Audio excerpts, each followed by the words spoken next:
Hello YouTube, what is up? Connor Brooks here with another video for you. Today I have a special video for you. It's not a review, it's actually a locomotive roster video along with some of my favorite brands of model trains and a special announcement of a new train that I just put a pre-order in on, and the story behind why I decided to do that. So let's go ahead and get started right now with this video. Now, I will say, when I set all my locomotives out on the table, I realized I might have too many locomotives. I was just looking at them and I was like, wow, I don't even think I realized how many I had.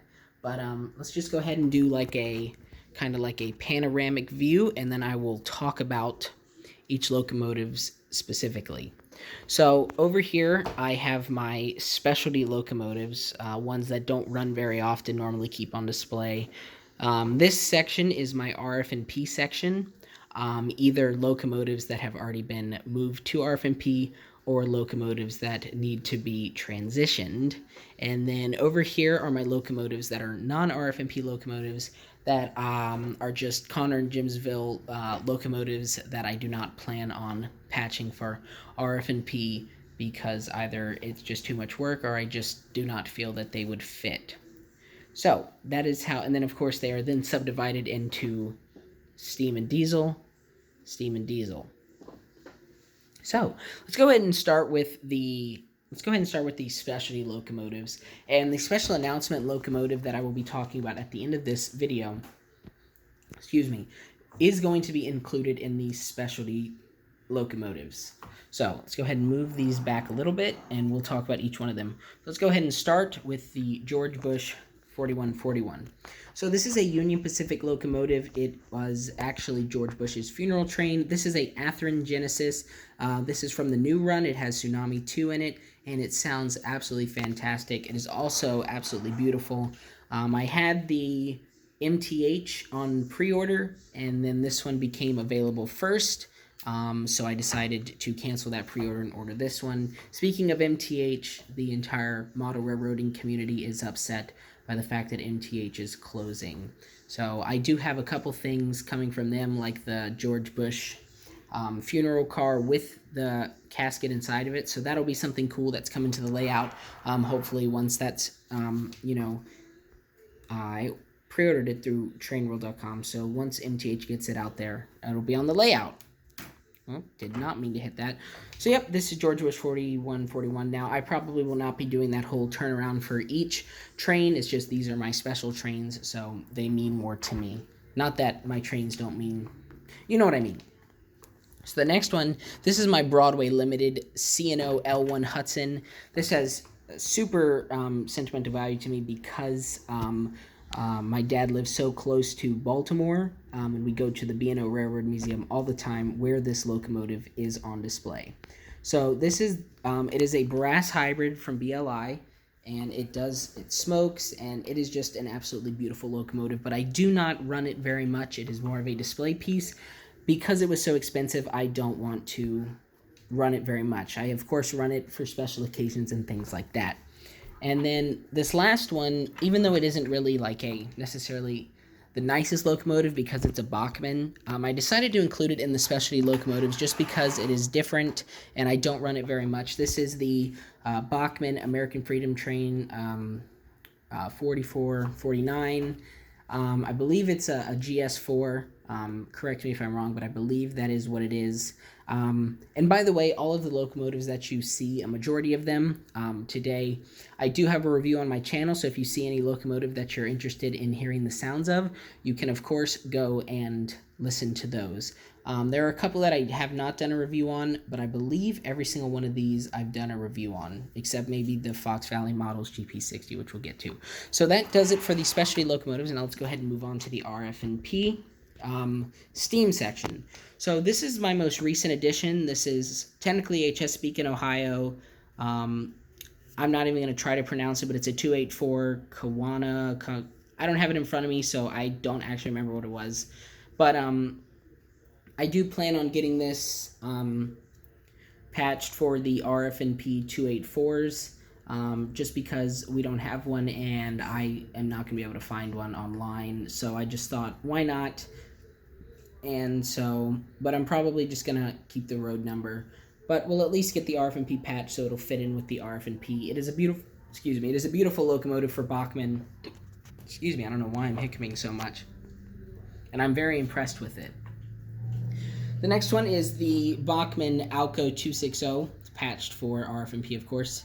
I actually really like this locomotive. It actually can pull quite a lot. I've had it pull. It was not able to pull the full freight train when I used to have those, so which is why I had to do double headers with the...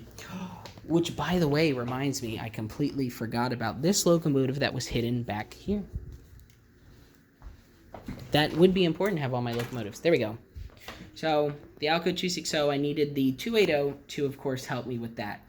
And moving on, this is the Bachmann 280. It's actually a really nice locomotive. Like, I was very impressed with it. It was, at the time, before I got the 260, it was the smallest steam locomotive that I had, because I had the... Before I had the... I had this one, I had this one, I had the 2884 EM1, and then I had the 2102, and so this was the smallest one, and I was actually really happy because it fit on my turntable, and it was amazing. But then, of course, we got this one, and this one lost its title as the smallest.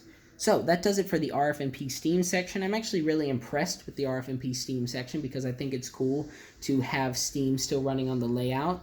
Even though the layout does take place between the 50s and 70s, I can technically run these in the 70s era with these diesel trains because we can take modeler's license and say that the Conner and Jimsville has kept them up and in working condition. So now we'll go ahead and move over to the diesel section of the RF&P, which I'm actually very proud of. This one, the this is an FP7, GP40, and SW1500.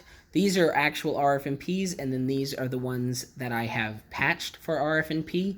I took modeler's license and just patched them because I wanted to have some fun, and I was actually really impressed with how they turned out. I'm sure there are some people who were watching my videos like, why would you do this? But, you know, it was my personal preference. That's exactly what makes that's what makes modeling so fun. You can do things like that. So the first one is, of course, the Richmond, Fredericksburg, and Potomac FP7. This is an Intermountain locomotive. I did add this horn. The F7 actually has the correct horn. This one had the horn like this, so I just decided I was just going to go ahead and replace that. It was the first time I had ever done something to an engine to make it more like the prototype, and I was very impressed with that. This is an RF&P GP40. This is by Atlas. This was the first RF&P locomotive that I got, and I did some things that were not prototypical, but were for the Conner and Jimsville version of it. I added this front horn here. It used to be a 3-chime, and now it is more than a 3-chime, because I had the 3-chime on the front, and then I added this horn on the back because I had some extra of the ones there. So of course I just decided to put it on the back because I know that RF&P GP40s had reverse or horns on the back. They were actually here right in front of the sand filler hatch. So it just didn't seem right to me for when I was, running the trains, having the 3-chime horn and then having this horn, but it being the same horn. So I just decided to update that and put the same horn on the front and the back, and now it sounds fantastic. This one is actually probably one of my favorite locomotives just because of the sound and how much power it actually has. This is the Athearn SW1500 RF&P, and I'll tell you what, I did not think I was going to be able to find one of these. They were so rare, and I found one and we lost it, and 2 days later another one came up, so I jumped at it, sent it to Scale Sound Systems to get TCS Wow Sound, and it is absolutely awesome. I love this locomotive. I changed the horn from the single chime trumpet to I think it's a Leslie RS3, and then I added a Hancock air whistle to the back for when it's reversing. Of course, this is not, prototypical, but I took modeler's license because with TCS Wow Sound you can kind of change around, and so I just think that's really cool. I think it's something different. None of my locomotives have a Hancock air whistle, so I think that's really cool. The next one is another Atlas locomotive. This is the Atlas, I believe it's a B23-7. I'm not completely sure. I haven't looked at the box of this for a while. But this used to be a Missouri Pacific, Union Pacific, and of course I patched it for RF&P. This was the first one that I did, and I had no idea if it was going to work, but I actually think the blue paint is prototypical of a patch job. They kind of, covered it up, added their own logo. I took the Union Pacific logos off the front and the side and added RF&P. I changed up the horn, and it was a 3-chime, and I added this, I believe it might be an M5, but of course it's a 5-chime horn, but they're all facing forward, so I did not feel it was prototypical if when I was backing up with having a front-facing horn, even though of course you can hear it. I just wanted to have the horn on the back, so I got another M5 and I just added that up to the back there. I could probably clear up some of that glue, but so yeah, this is RF&P 4611. This is an Atlas locomotive. I'm just going to give you a little hint. Atlas is a very good brand, and of course we will go into that. This next one is the RF&P 3250X Southern unit. This is an Athearn. This is just an Athearn ready to roll series. I did paint the horns though, so that they kind of stand out more from the black, which they used to be. And then this is RF&P 5947X Union Pacific. Nope, just kidding, Santa Fe. So I decided to also add the white stripe there just because, I don't know why, I thought it looked pretty cool. This was more of an afterthought. I didn't actually think about doing this one originally. I was going to keep it as the Santa Fe, but the FP7 is technically the only passenger locomotive that I had, and this one I believe is an FP45. I'm not quite sure, but the P does technically make it a passenger locomotive, and I know a lot of them are outfitted for freight later, but technically this one could be used as a passenger locomotive, so I patched it up for RF&P so we could run it with our RF&P train cars, and so I didn't have to use the FP7 all the time and run it into the ground because I do quite like it. That also was the second Richmond, Fredericksburg, and Potomac. I don't know why I say Richmond, Fredericksburg, and Potomac for that one, but it was the second RF&P locomotive that I got. So, of course, that does it for the RF&P section. Now we're going to go ahead and move over to the non-RF&P ones that I don't really plan on patching for RF&P. And the first one is the Bachmann Alco I believe this is the Alco S4, or it's the S2. I don't quite remember, to be honest, but I believe it is the S4 because I could not find the C&O S2 that I wanted. I did update the horn from the single trumpet to because of course I had extra horns, and I changed that in the CVs, and I actually think it's cooler than the single chime. That's just my personal opinion.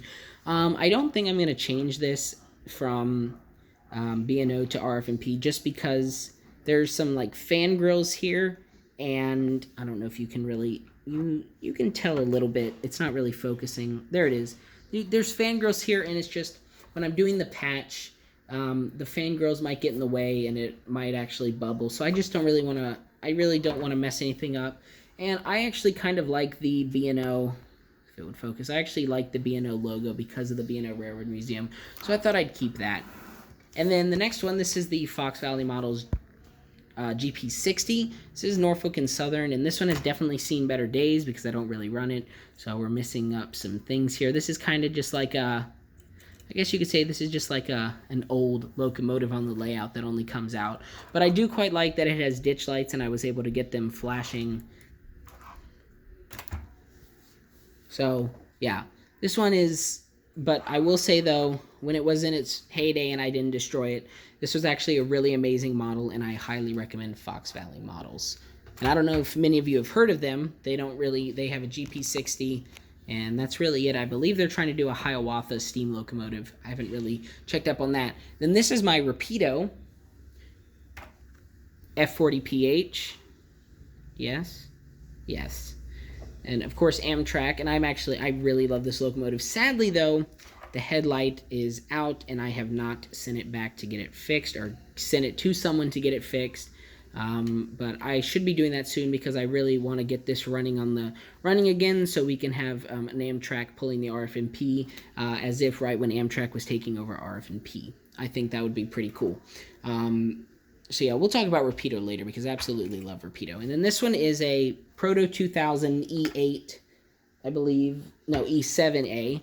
Union Pacific, this has a QSI sound. I don't run it very much, but I got a really good deal on it. It was it was under $100 on eBay, and I really like it because I like 2 axles, but I also like 3 axles because we didn't really have that many. So we got the F45, we got the SD40-2, and then we have this one, which are all six axles. I don't know why I was saying 3 axles. Let's gotta love it when I mess up. That's okay.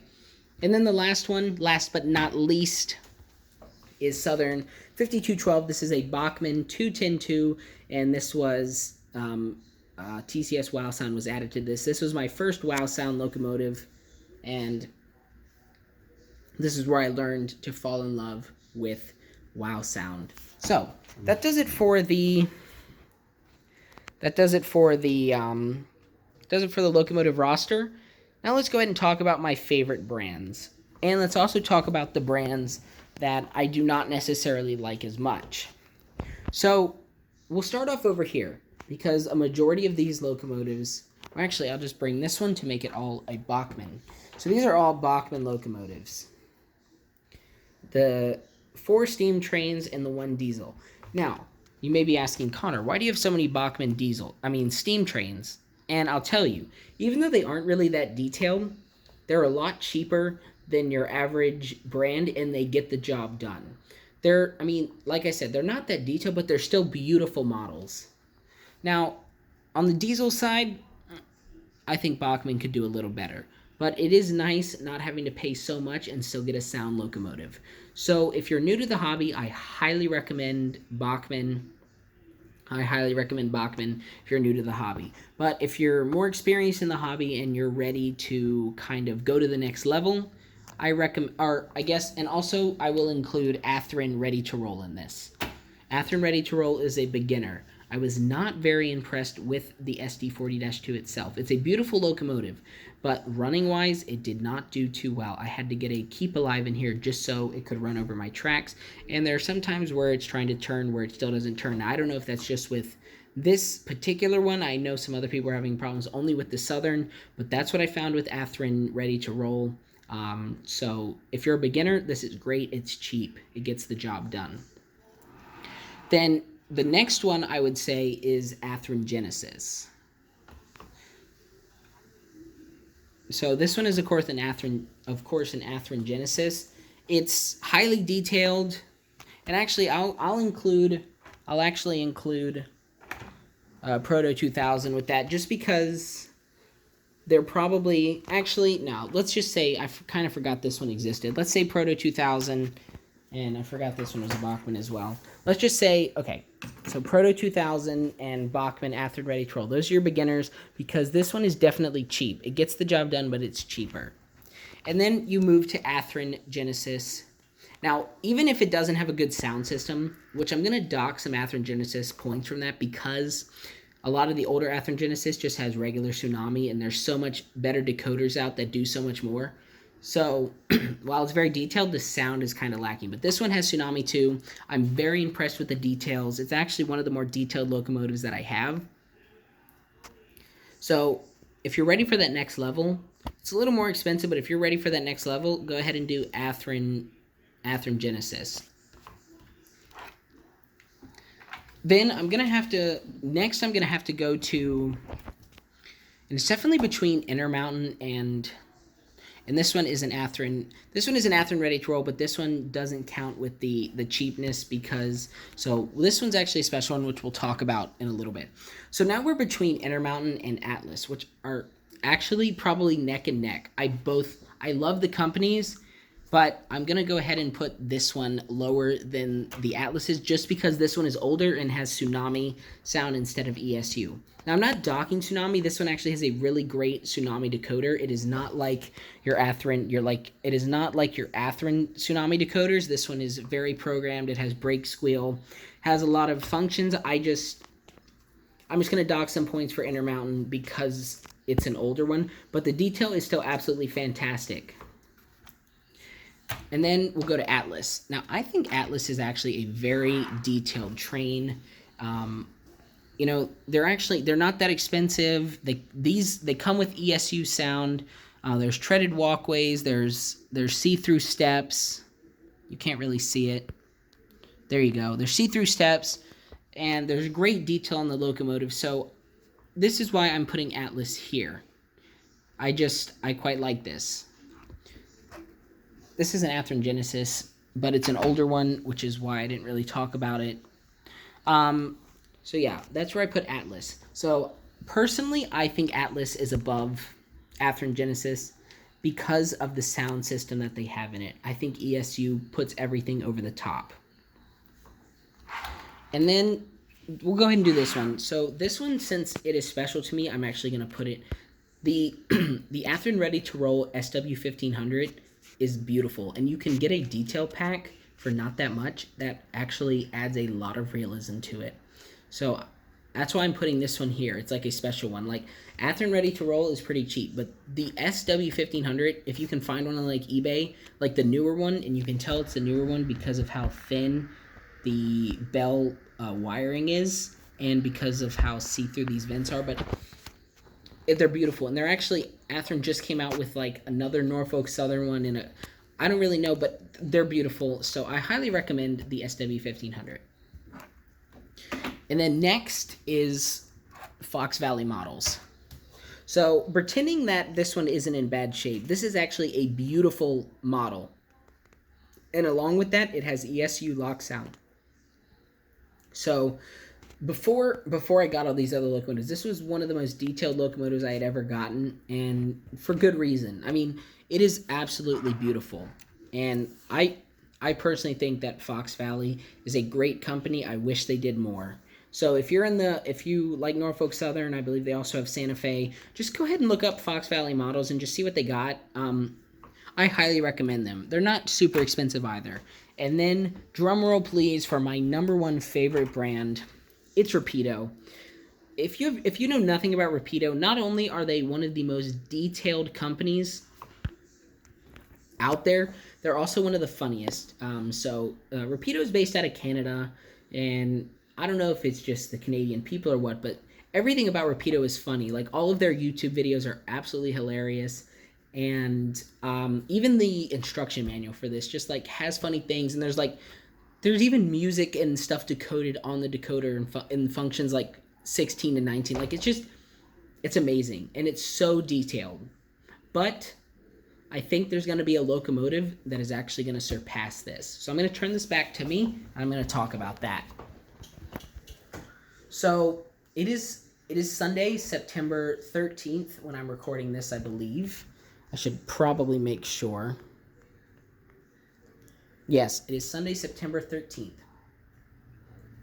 So 2 days ago was September 11th. That is a day that us as Americans will never forget. It was a very sad day in America, and every time it comes around, it is still a day where we mourn the loss of so many people, and we remember 9/11. You know, they always say, never forget. So I follow CSX on Instagram, and I saw that CSX 911, which is one of their special locomotives that they painted, Spirit of First Responders. It's recognizing first responders, firefighters, and things like that. But they have a special tribute to 9/11 on the back. They have DC, New York, and I believe it's Somehurst County, Pennsylvania, where the other plane crashed in the field, and it says, "We will never forget." And so I saw that was on display at the Baltimore and Ohio Railroad Museum, which, as I mentioned, I love going there. So on Saturday, my father and I went there. We saw the locomotive. We also saw a demonstration of a train running into a car. It was absolutely fantastic. And it was there that I did research and found that Scale Trains was producing CSX 911, which is an ES44AH in HO scale. So while we were at lunch, we put the order in for pre-order, so I will be getting, hopefully, at the end of the year, the Scale Trains HO scale ES44AH CSX 911. And I think that is going to surpass any locomotive that I have. It's going to go in the specialty locomotives, and from the pictures that I've seen of it, it is so detailed, and I am so excited to finally get a Scale Trains model on my layout. So I hope you guys have enjoyed this video. I know it's a little long. If you've stayed this far, thank you so much. But just thank you for choosing my channel. Thank you for sticking with me. Please subscribe to my channel if you haven't already. Please check out my other videos. Comment down below, like the video, and have a great day. Bye-bye.